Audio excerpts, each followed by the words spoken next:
नमस्कार साथियों,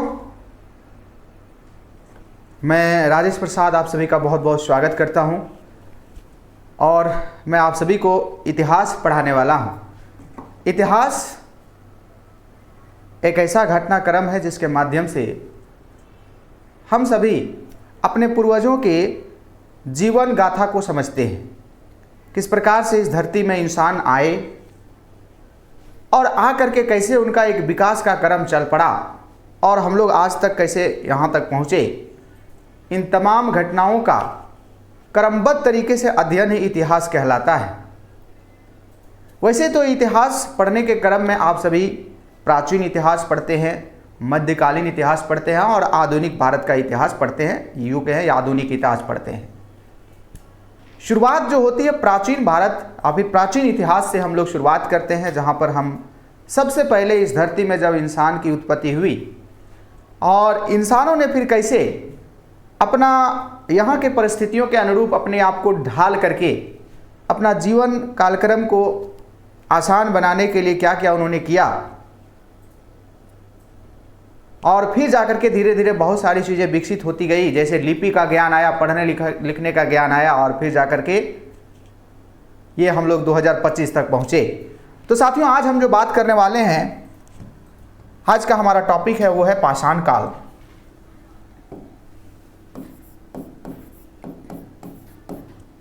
पाषाण काल इंग्लिश में इसे कहते हैं पैलियोलिथिक एज। पाषाण काल के बारे में हम विस्तार पूर्वक चर्चा करें उससे पहले कुछ बेसिक चीज़ें हैं जिसे हम लोगों को ध्यान में रखनी होती है। गहन समझ के लिए कहें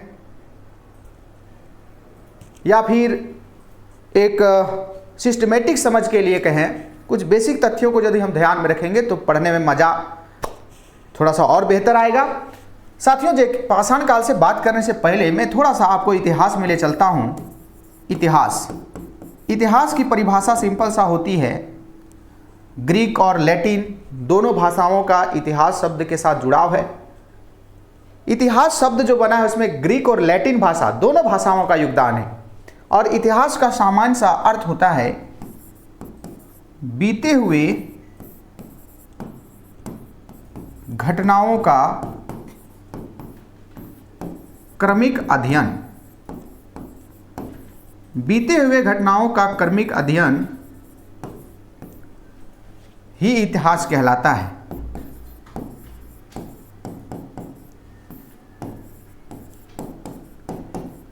अब आपके दिमाग में आएगा, सर सपोज आज 20 तारीख है, इससे पहले 19 तारीख रहा होगा, तो सर 20 तारीख के लिए 19 तारीख क्या इतिहास हो गया? बिल्कुल। और 19 तारीख से पहले 18 तारीख आया होगा, 18 से पहले 17 तारीख आया होगा, तो पहले हम 17 का अध्ययन करेंगे, फिर 18 का अध्ययन करेंगे और फिर 19 का अध्ययन करेंगे और 20 में तो अभी हम हैं ही। तो साथियों, क्रमिक अध्ययन का मतलब हो गया एक सिस्टमेटिक अध्ययन। पहले 17 का अध्ययन करें, फिर 18 का, फिर 19 का, एक क्रमवार तरीके से अध्ययन करें, यही हमारा इतिहास कहलाता है।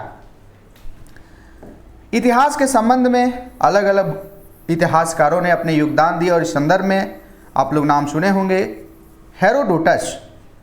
हेरोडोटस सबसे पहले इतिहास को क्रमबद्ध तरीके से लिखने का प्रयास किया और इसीलिए हेरोडोटस को हम लोग इतिहास के पिता के रूप में भी जानते हैं। मैं पाषाण काल की बात करूं उससे पहले मैं कुछ बेसिक तथ्यों की बात कर रहा हूं जिसमें मैंने आपको पहले इतिहास के बारे में बताया। अब इस इतिहास को विद्वानों ने सहूलियत के दृष्टिकोण से कहे या फिर कहे पढ़ने में, समझने में, व्याख्या करने में एक सहूलियत हो, इसके लिए विद्वानों ने इतिहास को 3 भाग में बांट दिया है। एक आप लोग पढ़ते हैं प्राचीन इतिहास,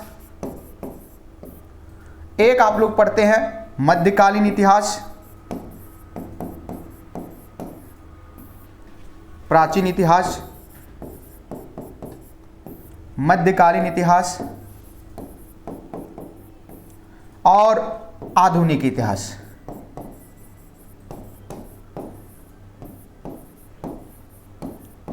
वैसे मैं एक चीज़ बात यहाँ पर क्लियर कर दूँ आप सभी को, आपके दिमाग में ये क्वेश्चन आ भी रहा होगा कि सर आखिर बंटवारा क्यों किया जाता है और आखिर बंटवारा का आधार क्या होता है। तो साथियों मैं यहाँ पर क्लियर कर दूँ, बंटवारा करने का दो आधार है। मुख्य जो आधार लिए गए हैं इतिहास को बांटने के लिए वो दो आधार, एक तो टाइम पीरियड लिया गया है और टाइम पीरियड के साथ साथ कुछ व्यापक रूप से परिवर्तन आ रहा है। साथ ही साथ इतिहास को बांटने के लिए जो इतिहास की जानकारी देने वाले जो सोर्स हैं उन सोर्सों के भी आधार पर इतिहास को वर्गीकृत किया गया है। टाइम पीरियड के आधार पर बेसिकली जो वर्गीकरण किया गया है, जिसमें हम लोग प्राचीन इतिहास कहते हैं, मध्यकालीन इतिहास कहते हैं और आधुनिक भारत का इतिहास कहते हैं। इसी क्रम में यदि हम बात करें साक्ष्यों के आधार पर ऑब्लिक स्रोतों के आधार पर कह सकते हैं, स्रोतों के आधार पर, या फिर इसी को कह सकते हैं लिपि के आधार पर, लिपि के आधार पर इतिहास का वर्गीकरण, इतिहास का वर्गीकरण। और इसके अंतर्गत हम लोग जानते हैं प्रागैतिहासिक काल,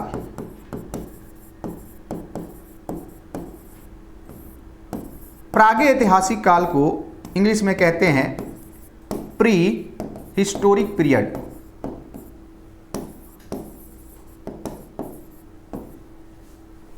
इसी क्रम में जो दूसरा वर्गीकरण है उसको कहते हैं आद्य ऐतिहासिक काल।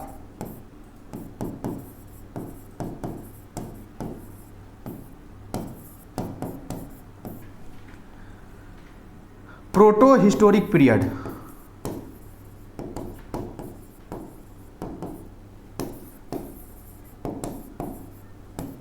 और ऐतिहासिक काल।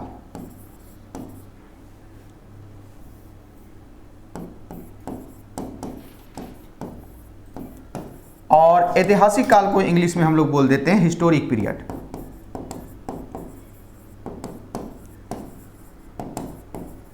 नहीं समझ में आया सर? अभी समझ में आएगा। मेरे प्यारे साथियों, साक्ष्यों के आधार पर मतलब जो हम जिन साक्ष्यों के माध्यम से इतिहास को जानेंगे, या तो वो लिखित साक्ष्य होंगे या तो वो पुरातात्विक साक्ष्य होंगे। समझ में नहीं आया सर लिखित साक्ष्य किसको कहते हैं? लिखित साक्ष्य कहने का मतलब हो गया जब हमारे पूर्वजों को, क्योंकि हम ये जो जान रहे हैं वो पूर्वजों की जीवन कालक्रम को जान रहे हैं, पूर्वजों की जीवन गाथा को समझ रहे हैं कि हमारे जब पूर्वज इस धरती में आए, वैसे तो आप बहुत जाति धर्म दुनियादारी अभी पढ़ते हैं, लेकिन आप जानते हैं ऋग वैदिक काल और उससे पहले का जो समय काल था वहाँ पर उतनी ज़्यादा जाति व्यवस्था धर्म व्यवस्था जैसी चीज़ें विद्यमान नहीं थी हमारी सोसाइटी में। लेकिन धीरे धीरे कह सकते हैं कुछ गलत मानसिकता के लोगों ने इस धरती में ऐसी चीज़ों को जन्म दिया, जिसके कारण हम लोग विभाजित होते गए और समाज में इस प्रकार से विविधताएं आपको देखने को मिलती है। तो हम पूर्वजों के बारे में जानते हैं तो उसके लिए कुछ इनपुट्स तो चाहिए।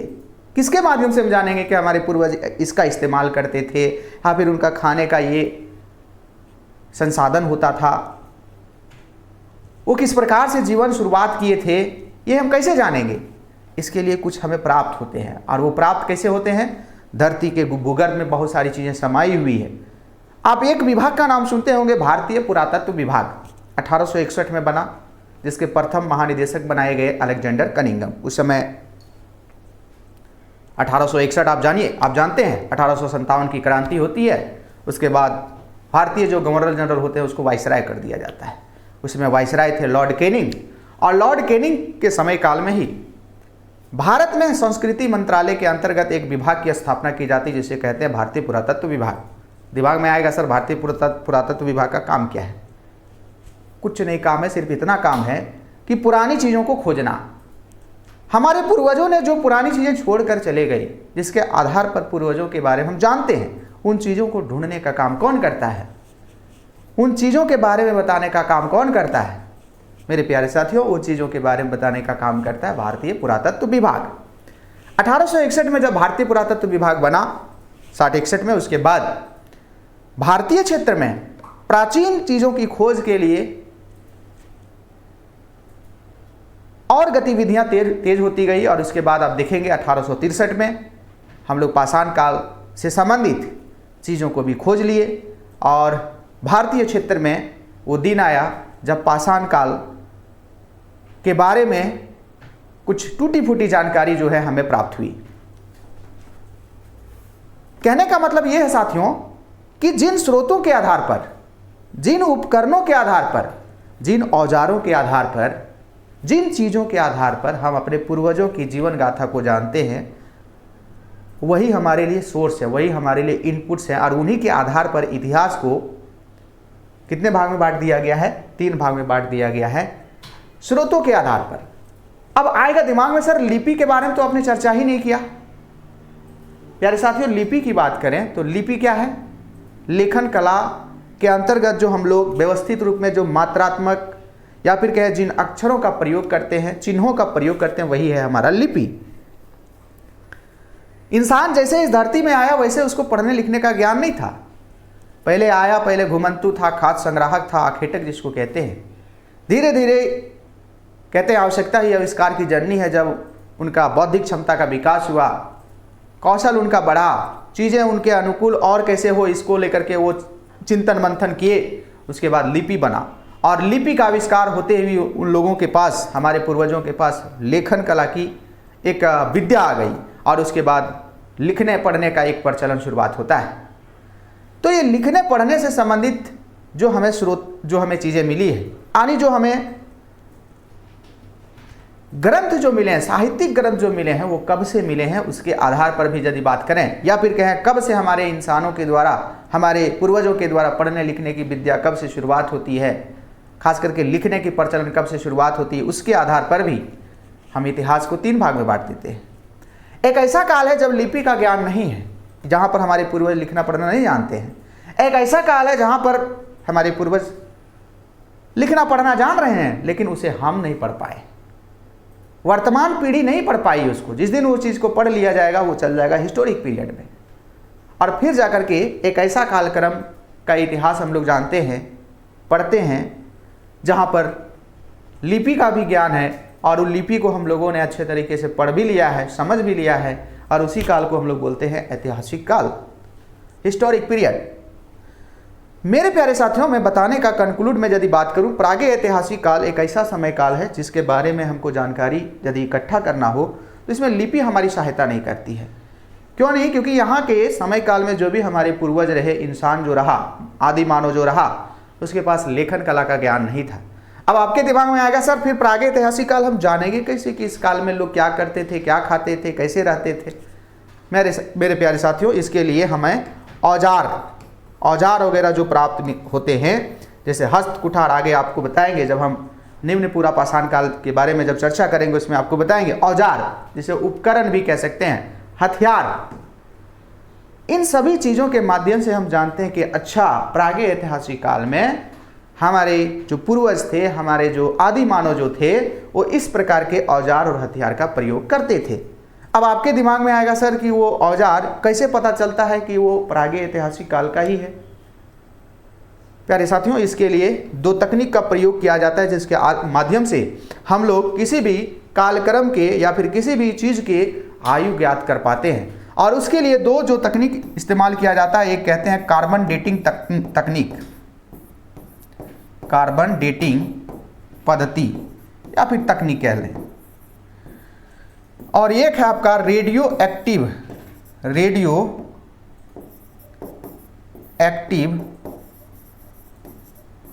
डेटिंग पद्धति।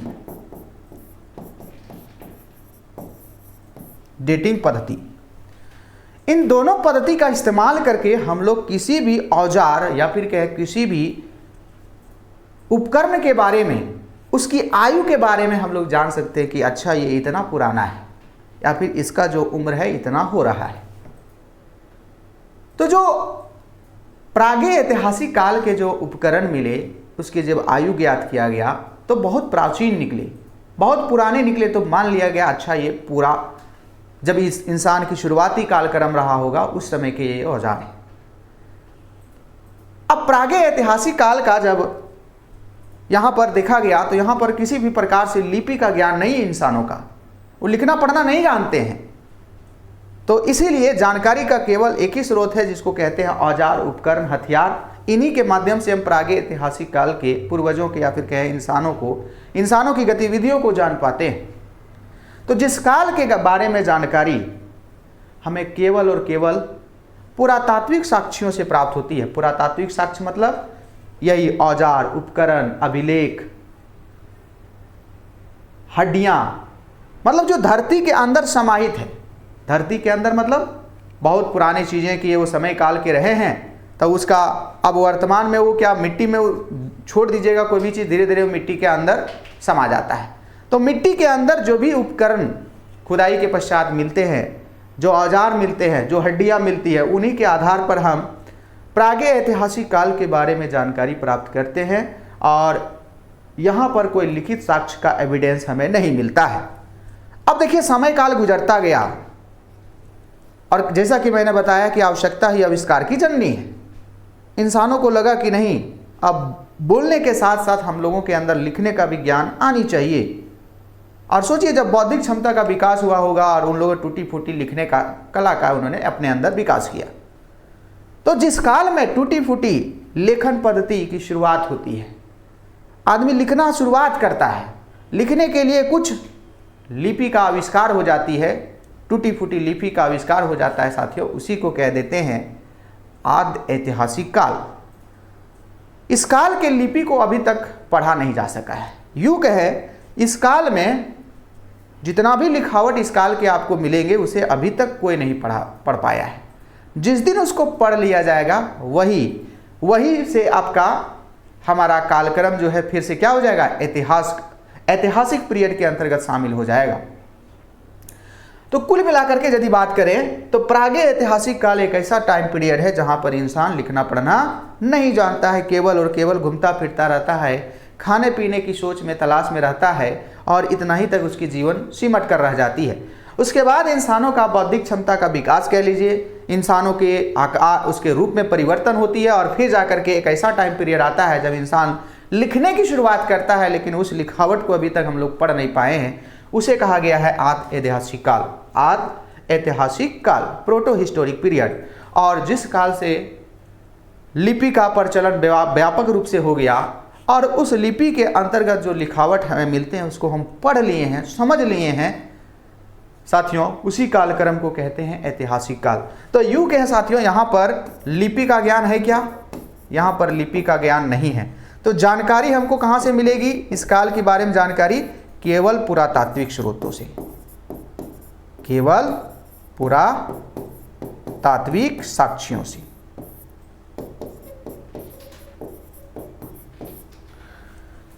यहां पर हम लोग बात करें, इसकी बात करें साथियों, तो यहां पर लिपि का क्या ज्ञान है? लिपि का ज्ञान है, लेकिन जानकारी क्या लिपि के आधार पर हो रही है? क्या इस लिपि का प्रयोग करके जो लिखा गया है उसके माध्यम से हम जान पा रहे हैं इस कालक्रम को? नहीं, पढ़ ही नहीं पा रहे हैं तो समझेंगे क्या? तो लिपि का ज्ञान है लेकिन पढ़ा नहीं जा सका है अभी तक। तो साथियों यहां पर भी हमें जानकारी केवल पुरातात्विक साक्ष्यों से ही होगी, केवल पुरातात्विक साक्ष्यों से ही होगी, है ना। हम समझ लेंगे कि लिपि इस समय लोग जानते थे इस कालक्रम में, लेकिन जानकारी जो ऑथेंटिक मिलेगी वो पुरातात्विक साक्ष्य मदद करेंगे। और यहाँ पर लिपि का ज्ञान है, लिपि का ज्ञान है मतलब यहाँ इस काल के लोगों ने कुछ लिखा है और वो लिखावट अभी तक है जीवित, और उस लिखावट को हम लोग पढ़ते हैं, उस किताब को पढ़ते हैं जो सहेज करके रखे गए हैं, और उसके आधार पर उस काल के बारे में हम जानकारी प्राप्त करते हैं। तो लिपि का ज्ञान भी है साथियों, पढ़ा भी जा सका है उसको।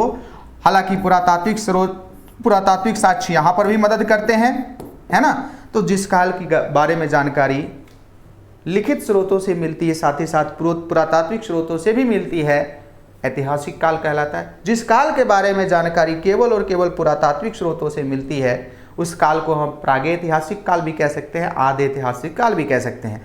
अंतर सिर्फ इतना है, प्रागैतिहासिक काल में लिपि नहीं है और आदि ऐतिहासिक काल में लिपि का प्रचलन है। मेरे प्यारे साथियों, अभी जो मैं पाषाण काल पढ़ाने वाला हूं और अभी तक का जो मैं कहानी बताया उसके पीछे वजह यही था, प्रागैतिहासिक काल, आदि ऐतिहासिक काल, ऐतिहासिक काल के अंतर्गत पाषाण काल को किस काल के अंतर्गत रखेंगे।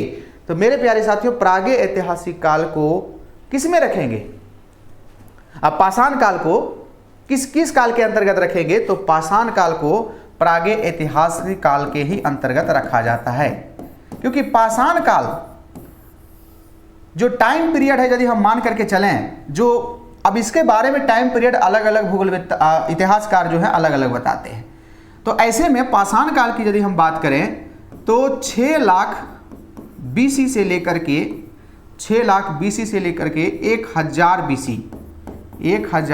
BC, मतलब 6 लाख BC से लेकर के 1000 BC के समय काल में क्या घटनाक्रम हुआ, किस प्रकार से लोगों ने अपना जीवन गुजारा, क्या वो खाए, क्या वो पिए, क्या किस प्रकार से उन्होंने अपना जीवन जिया, इसको यदि जानकारी हमको प्राप्त करनी है तो कोई लिखावट नहीं है इसके लिए, केवल और केवल औजार है, केवल और केवल उपकरण है, केवल और केवल और भी जो कह सकते हैं हमारे पूर्वजों के द्वारा जो प्रयोग किए जाने वाली जो चीज़ें थी, उन्हीं के आधार पर हम जानकारी प्राप्त कर पाएंगे। इसमें कोई लिखावट एविडेंस नहीं मिल पाया है, इसीलिए पाषाण काल को प्रागे ऐतिहासिक काल के अंतर्गत रखा जाता है। वैसे तो प्रागे ऐतिहासिक शब्द का सर्वप्रथम प्रयोग जिस विद्वान ने किया साथियों, वो भी आपके लिए इंपॉर्टेंट हो जाता है, क्योंकि वहां से भी क्वेश्चन आया है, डेनियल विल्सन। क्या नाम था? डेनियल विल्सन, है ना। प्रागे ऐतिहासिक शब्द का सर्वप्रथम प्रयोग यदि हम बात करें, यहां पर प्रागे ऐतिहासिक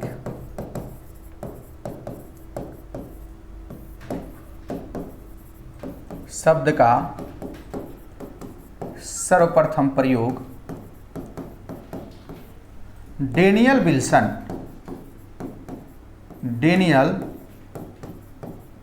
विल्सन के द्वारा किया गया।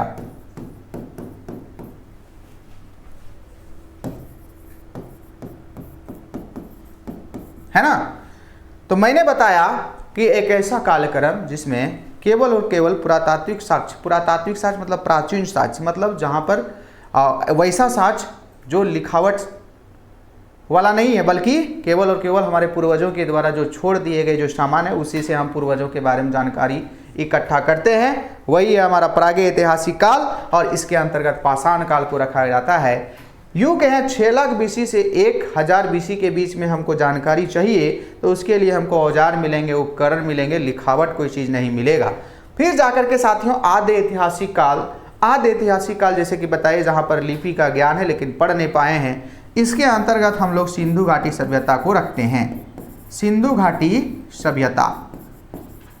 घाटी सभ्यता जो है, यहाँ पर सिंधि लिपि जिसको कहते हैं भारत की प्राचीनतम लिपि मानी जाती है, तो सिंधी लिपि जो एक चित्रात्मक लिपि थी उसका प्रचलन है, लेकिन उस चित्रात्मक लिपि को अभी तक हम लोग पढ़ नहीं पाए, समझ नहीं पाए हैं, इसीलिए सिंधु घाटी सभ्यता आद्य ऐतिहासिक सभ्यता के अंतर्गत ही उसको रखा जाता है, या फिर आद्य ऐतिहासिक काल के अंतर्गत सिंधु घाटी सभ्यता के काल को रखा जाता है। हाँ, जिस दिन हम लोग सिंधी लिपि को पढ़ लेंगे उस दिन सिंधु घाटी सभ्यता ऐतिहासिक काल के अंतर्गत शामिल हो जाएगा।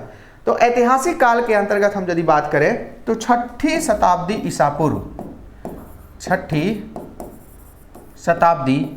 ईसा पूर्व से जो हमारा इतिहास शुरू होता है से लेकर के वर्तमान तक इसकी जानकारी के लिए हमें बहुत सारे लिखित एविडेंस मिलते हैं, और साथ ही साथ पुरातात्विक एविडेंस तो हमेशा मिलेगा। जैसे आज जो हम प्रयोग कर रहे हैं, जो बर्तन का प्रयोग कर रहे हैं, जो खाने पीने के लिए अनाजों का प्रयोग कर रहे हैं, वो कल के लोगों को पता चलेगी, और इसके लिए पेपर अखबार छप रहे हैं, उसके माध्यम से भी कल लोग जान पाएंगे। यानी कि कल के लोग जो होंगे, 2026 के जो लोग होंगे, 2025 के बारे में ज़्यादा जानकारी उनको प्राप्त करना है, तो बहुत सारे लिखित चीज़ें उनको मिल जाएगी। साथ ही साथ बहुत सारे कह सकते हैं जो हमारे इंस्ट्रूमेंट हैं, हमारे जो उपयोग की जाने वाली जो वस्तुएं हैं, उनके माध्यम से भी वो जान सकते हैं। कहने का मतलब ये हो गया साथियों, 6ठी शताब्दी ईसा पूर्व के बाद की जो घटनाएं हैं, वहाँ से यदि हमको इतिहास जानना है तो हमें लिखित एविडेंस भी मिलता है, और पुरातात्विक जो एविडेंस है वो भी इसमें सहयोग करते हैं। तो दोनों एविडेंसों के आधार पर हम लोग ऐतिहासिक काल के बारे में जानकारी प्राप्त करते हैं। तो अभी तक बताने का कंक्लूड फॉर्म ये था कि पाषाण काल को किसके अंतर्गत रखा जाता है, तो पाषाण काल को प्रागे ऐतिहासिक काल के अंतर्गत रखा जाता है। अब जो है साथियों, अब हम लोग आते हैं पाषाण काल के बारे में। अब जो हम लोग आते हैं वो है हमारा टॉपिक, जो मुख्य टॉपिक जो हम इसीलिए बोले थे, कुछ बेसिक चीजों पर हम चर्चा करेंगे, फिर आएंगे पाषाण काल।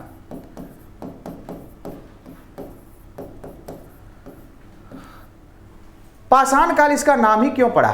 Palaeolithic age, palaeolithic age. इस पैलियोलिथिक शब्द का सर्वप्रथम जो प्रयोग करने वाले विद्वान थे उनका नाम था जॉन लुम्बाक। क्या नाम था? जॉन लुम्बाक। ये ब्रिटिश विद्वान है, ये ब्रिटिश विद्वान है और इन्होंने 1865 में पैलियोलिथिक शब्द का प्रयोग किया।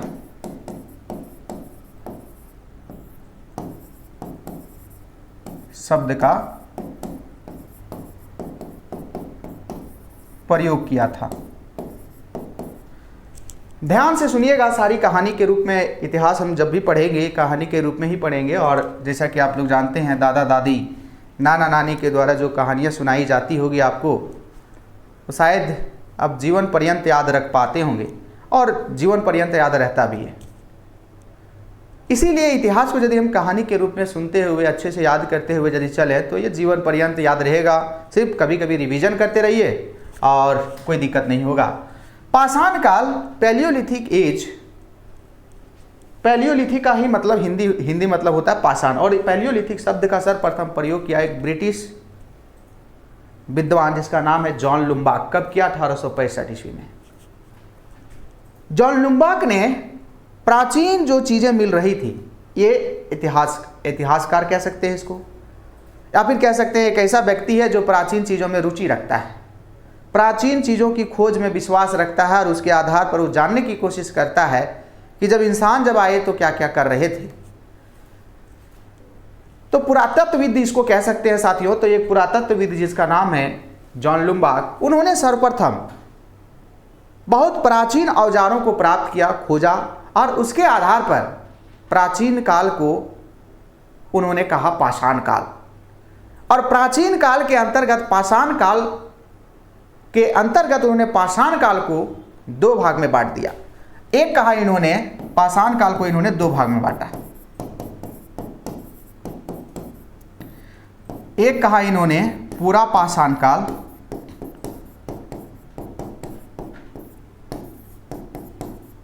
और एक नवपाषाण काल। एक चीज ध्यान में रखिएगा जो मैं आपको बताना चाह रहा हूं, हर जगह आपको दिमाग में आया रहा होगा कि सर हर जगह आप लिख रहे हैं पाषाण पाषाण, और इस पाषाण शब्द के जन्मदाता कौन है? जॉन लुम्बाक। तो जॉन लुम्बाक के माइंड में आखिर कैसे आया कि इसका नाम पैलियोलिथिक या फिर पाषाण होना चाहिए? मेरे प्यारे साथियों, ये जो प्राचीन चीजें इनको मिली, किनको? जॉन लुम्बाक को। ये जितने भी चीजें मिली सब पत्थर से निर्मित थे। किससे निर्मित थे? पत्थर से निर्मित थे। जॉन लुम्बाक जो प्राचीन चीजों को खोजा, जो उपकरण उसको मिला, जो औजार हथियार जो उसको मिला, वो सब पत्थर से बने हुए थे।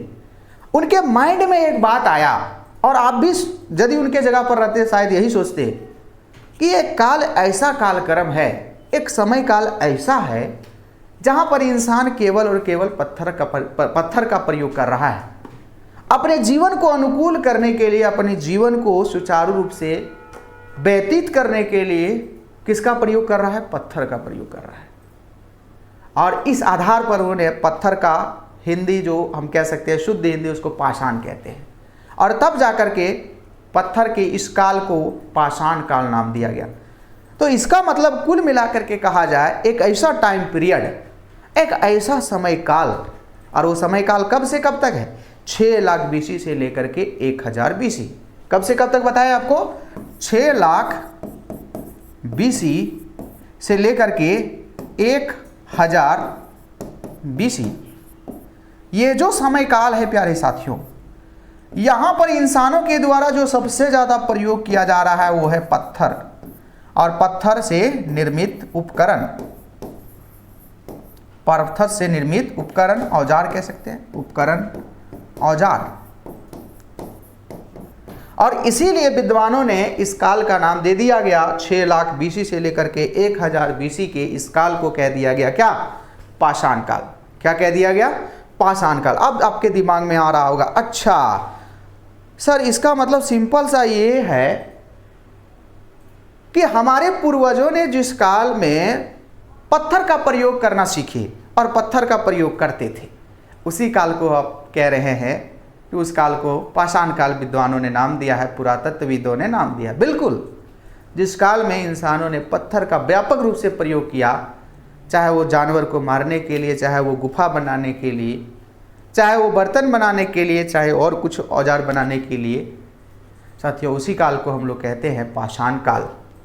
अब इस पाषाण काल का वर्गीकरण की जब बात आई तो सबसे पहले जैसे कि बात बताई, जिन्होंने पाषाण शब्द का इस्तेमाल किया, जो पैलियोलिथिक शब्द के जन्मदाता हैं, उन्होंने सबसे पहले वैश्विक परिदृश्य में पाषाण काल को 2 भाग में बांट करके उन्होंने समझाने का प्रयास किया। एक था पूरा पाषाण काल जो सबसे प्राचीन है, और एक है नव पाषाण काल जो थोड़ा सा प्राचीन से नया है।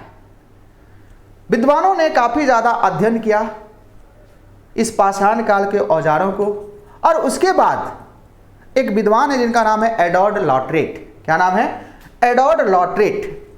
एडवर्ड लॉटरेट ने देखा ये कि रे भाई कुछ ऐसे औजार भी मिले हैं जो पूरा पाषाण काल और नव पाषाण काल के दोनों उसमें लक्षण पाए जाते हैं।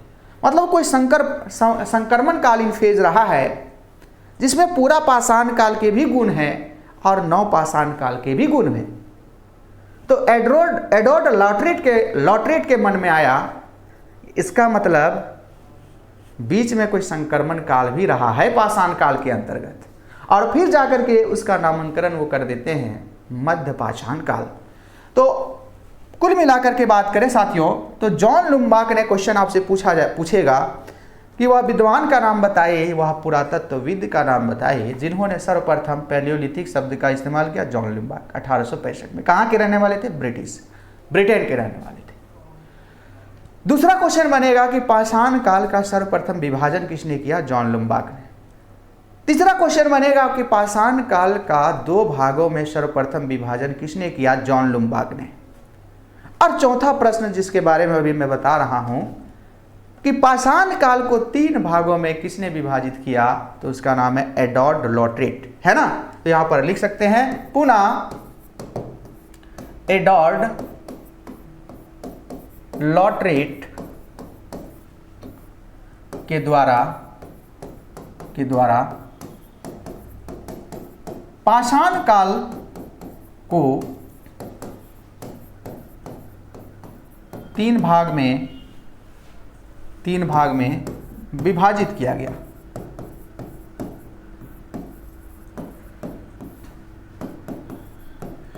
और ये 3 भाग जो कहलाया साथियों, एक आपका पूरा पाषाण काल,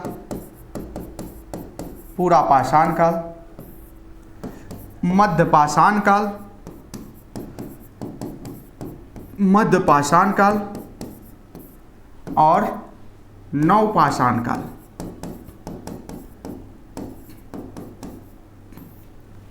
पूरा पाषाण जैसे बताए आपको पैलियोलिथिक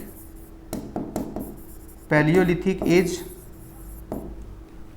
मेजोलिथिक एज,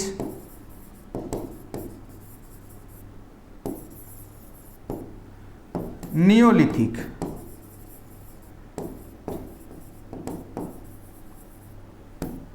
है ना। इस प्रकार से एडवर्ड लॉटरेट ने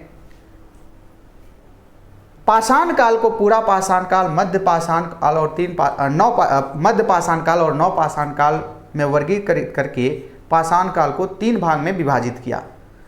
जब इनका टाइम पीरियड इनसे पूछा गया और अधिकतर विद्वानों को जो मानना है उसी के अनुरूप मैं बता रहा हूं, तो देखा गया कि 6 लाख BC से लेकर के 10,000 BC का जो समय काल है वो है पूरा पाषाण काल का समय। वहीं 10,000 BC से लेकर के 6,000 BC ये है आपका मध्य पाषाण काल का समय, और 6,000 BC से 1000 BC का जो समय काल है वो है आपका नवपाषाण काल का। अब यहाँ पर गौर से देखिए, यहाँ पर गौर से फरमाइएगा, आप लोग देखिएगा, समझने का प्रयास कीजिएगा, दिमाग में जोर डालिएगा। ये पूरा पाषाण काल 6 लाख BC से 10,000 BC, ये 10,000 BC से 6,000 BC, ये 6,000 BC से 1,000 BC। आप इन तीनों कालक्रम में आप देख पा रहे होंगे मेरे प्यारे साथियों, पूरा पाषाण काल, मध्य पाषाण काल और नवपाषाण काल में, कि सबसे लंबा पीरियड जो है वो ये वाला है। 6 लाख BC से लेकर के 10,000 BC, यानी पूरा पाषाण काल के अंतर्गत सबसे लंबा समय काल है। और इंसानों का अपना एक विचित्र गुण कह लीजिए उनके अंदर समाहित है, और इसीलिए इंसान जानवरों से अलग हो जाता है कि दिन ब दिन अपना प्रगति करने वाले जीव में से यदि किसी को शामिल किया गया है वो है इंसान। दिन ब दिन कुछ नया चीज़ खोजता है, नया चीज़ का इन्वेंशन करता है, नया चीज़ का आविष्कार करता है और अपने जीवन को और अधिक ऊंचाइयों तक ले चलता है। मेरे प्यारे साथियों, सोचिए 6 लाख BC से 10,000 BC तक इंसान क्या एक ही पैटर्न पर जी रहे होंगे? क्या उनके द्वारा जो औजार इस्तेमाल किए जा रहे होंगे क्या वो एक ही रूप में होंगे? नहीं, बहुत लंबा पीरियड है। 6 लाख BC से 10,000 BC बहुत लंबा समय काल है। कहाँ लाख से हजार में हम पहुंच रहे हैं।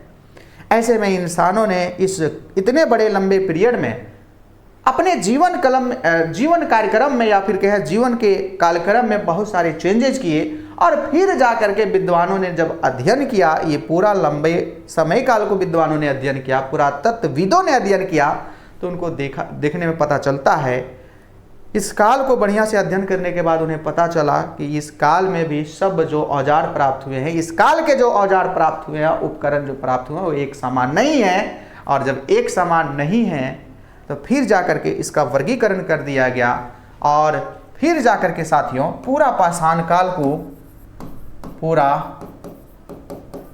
काल को 3 भाग में बांट दिया जाता है। एक है आपका जिसको कहते हैं निम्न पूरा पाषाण काल, निम्न पूरा पाषाण काल, मध्य पूरा पाषाण काल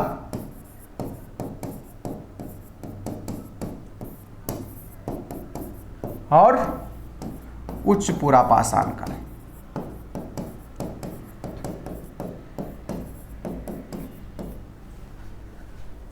लोअर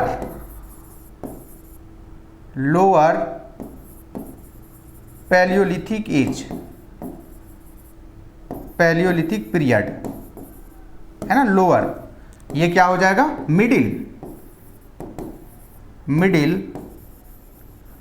पैलियोलिथिक पीरियड, और ये हो जाएगा आपका अपर पैलियोलिथिक पीरियड, है ना। और इस प्रकार से चूंकि ये बहुत लंबा समय काल है और इंसानों ने अपने औजारों में, उपकरणों में, हथियारों में व्यापक परिवर्तन किए हैं, इसीलिए विद्वानों ने साथियों पूरा पाषाण काल को पुनः 3 भाग में बांटा है। निम्न पूरा पाषाण काल, मध्य पूरा पाषाण काल, उच्च पूरा पाषाण काल। अब कुल मिलाकर के यदि वर्गीकरण करें तो एक बार में आपको यहाँ पर कंक्लूड कर देते हैं और आज की सेशन को हम लोग समाप्त करते हैं। पाषाण काल, पाषाण काल को शुरुआत में इस प्रकार से बांटा गया, पूरा पाषाण काल, पूरा पाषाण काल, और फिर जाकर के नवपाषाण काल। ये कौन बांटे? ये बांटे लुम्बाक महोदय ने। और फिर जाकर के इन दोनों के पीरियड के बीच का एक समय काल आया। विद्वानों ने देखा कि एक ऐसा समय काल है जिसमें पूरा पाषाण काल के भी गुण है, नवपाषाण काल के भी गुण है, उसका नाम दे दिया मध्य पाषाण काल, मध्य पाषाण काल। और फिर जाकर के पूरा पाषाण काल चूंकि बहुत लंबा था, इसको फिर से 3 भाग में बांट दिया गया। निम्न पूरा पाषाण काल, पूरा पाषाण काल, मध्य पूरा पाषाण काल, उच्च पूरा पाषाण काल, पूरा पाषाण काल। अब इस प्रकार से पाषाण काल के बारे में वर्गीकरण यहाँ पर कंप्लीट हुआ प्यारे साथियों। नेक्स्ट सेशन में हम सबसे पहले जानेंगे निम्न पुरापाषाण काल के बारे में। सबसे पहले हम लोग पढ़ेंगे निम्न पुरापाषाण काल के बारे में, उसके बाद हम लोग आएंगे मध्य पुरापाषाण काल, उसके बाद उच्च पुरापाषाण काल, फिर मध्य पाषाण काल और फिर नवपाषाण काल, और उसके बाद की इतिहास को फिर हम लोग जानेंगे। तो मिलते हैं अगले सेशन में, तब तक ऑल द बेस्ट। उम्मीद करता हूँ अच्छे से समझ में सारी चीज़ें आई होगी। मैंने प्रयास किया साधारण शब्दों के साथ इतिहास को बताने का, कहानी के रूप में बताने का। मिलते हैं नए सेशन के साथ, ऑल द बेस्ट, और सभी प्यारे साथियों को धन्यवाद, नमस्कार।